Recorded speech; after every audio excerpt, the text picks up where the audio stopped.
अस्सलाम वालेकुम, कैसे हैं आप सब। उम्मीद है ठीक होंगे। तो आज का टाइटल आपने पढ़ लिया होगा कि मेंस का फेशियल होने वाला है और प्रोडक्ट मैं यूज़ करने वाली हूँ नेचर का। अफोर्डेबल है।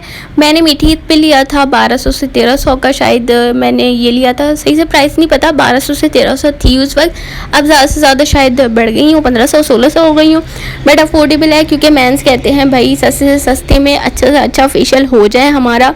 और ज़्यादातर प्रोडक्ट मेंस जेंट्स के जो पार्लर में यूज़ किया जाता है वो यही प्रोडक्ट यूज़ किया जाता है। अफोर्डेबल जो होता है 500-600 में हो जाए।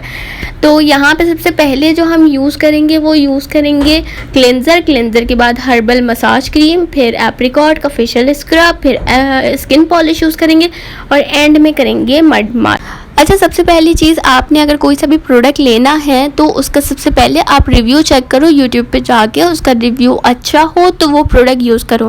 बाकी ये जो प्रोडक्ट है इसका रिव्यू